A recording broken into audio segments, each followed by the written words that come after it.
It started to happen gradually.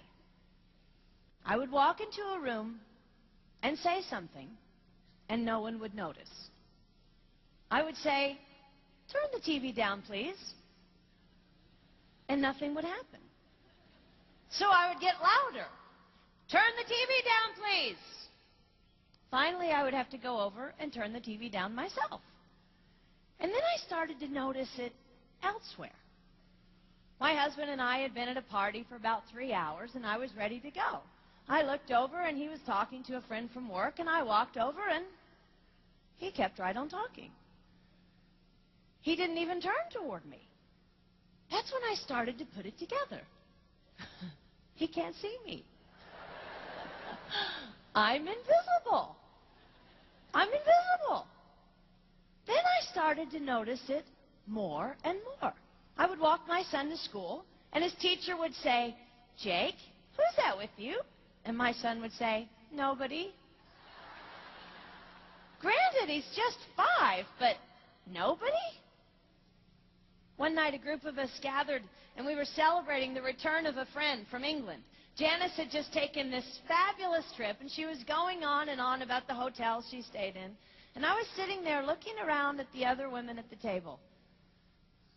I'd put my makeup on in the car on the way there. I had on an old dress because it was the only thing clean, and I had my unwashed hair pulled up in a banana clip, and I was feeling pretty darn pathetic. And then Janice turned to me, and she said, "I brought you this." It was a book on the great cathedrals of Europe. I didn't understand. And then I read her inscription. She wrote, "With admiration for the greatness of what you are building when no one sees." You can't name the names of the people who built the great cathedrals.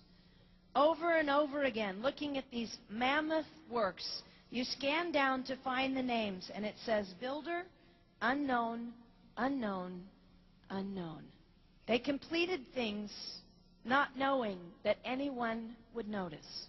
There's a story about one of the builders who was carving a tiny bird inside a beam that would be covered over by a roof. And someone came up to him and said, "Why are you spending so much time on something no one will ever see?" And it's reported that the builder replied, "Because God sees." They trusted that God saw everything. They gave their whole lives for a work, a mammoth work, they would never see finished. They showed up day after day. Some of these cathedrals took over 100 years to build. That was more than one working man's lifetime.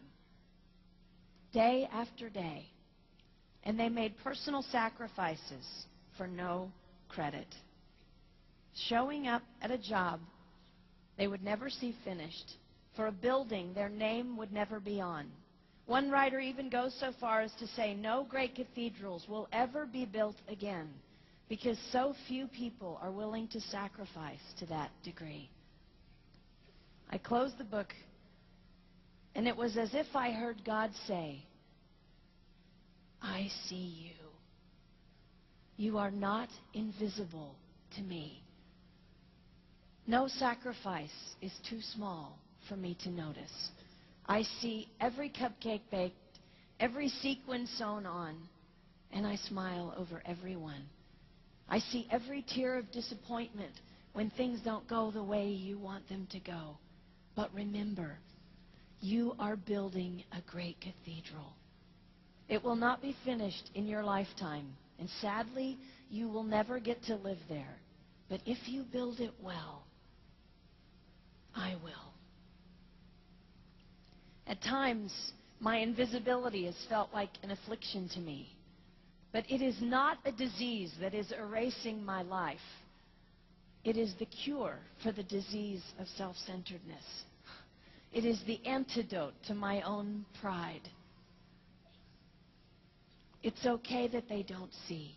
It's okay that they don't know. I don't want my son to tell the friend he's bringing home from college, "You're not going to believe what my mom does. She gets up at 4 in the morning and she bakes pies and hand-bastes a turkey and she presses all the linens."